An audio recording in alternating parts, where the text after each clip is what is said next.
recording a record, which is our first record, full-length record, in about 2 years, or maybe even a little longer. This new album is called You Can't Fight What You Can't See.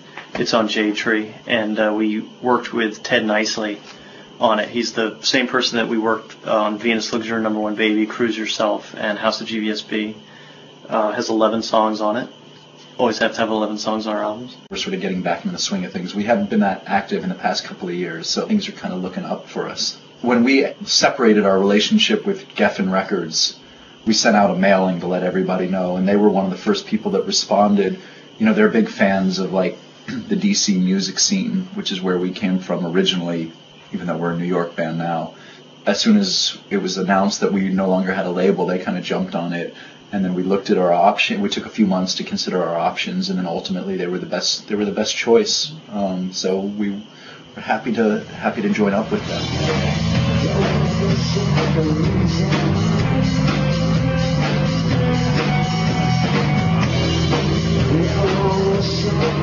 There's a lot of stuff we write that sounds like Girls Against Boys stuff that we don't want to pursue. Because we've been a band for so long, we fall into, as much as we try not to, we fall into a way where, like, the parameters of our songs are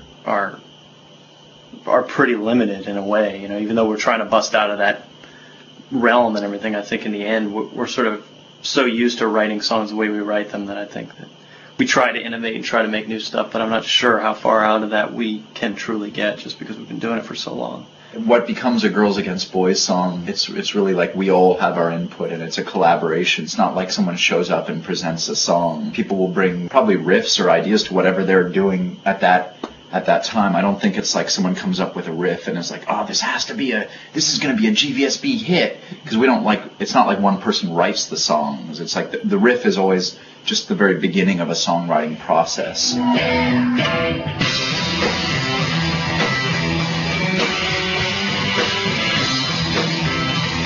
There's a movie called Series 7. We did the full soundtrack. There are a couple songs by some other people on it, but we did overall the whole thing, and that was a great experience just to actually write music for a particular, for mood and for scenes and stuff like that, and not be concerned with, like, verse, chorus, bridge, kind of like getting the construction down of a song to make it work. Just having parts is actually really fun, just to throw out a bunch of parts and not actually make them into songs, just because it's so much more. It actually really frees you up to be more spontaneous.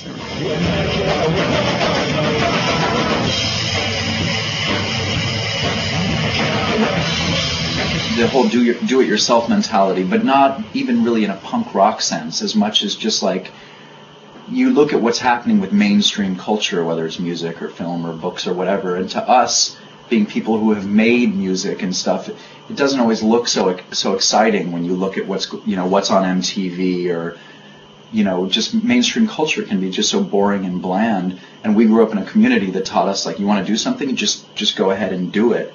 And I don't think it's like a political statement or anything. I think it's just like we were given the tools growing up to know, you want to do something, well, just jump into it and figure out how to do it. I think that's the main position we are, because I don't think we're not like die independent till you die. We don't really. I mean, we have a lot of respect for people who do things independently, but for us, it's not like a political platform or anything. I think there's also a real sense of satisfaction when you can do something on your own and have it succeed.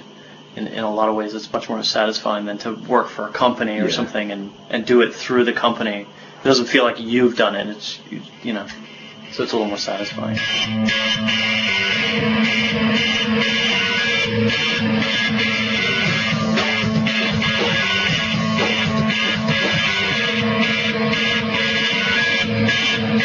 I think people should come to see us live because it's a different thing for us than the record. I mean, obviously there's similar songs and stuff, but I think we're able to do different things live, and in the studio we're able to do different things.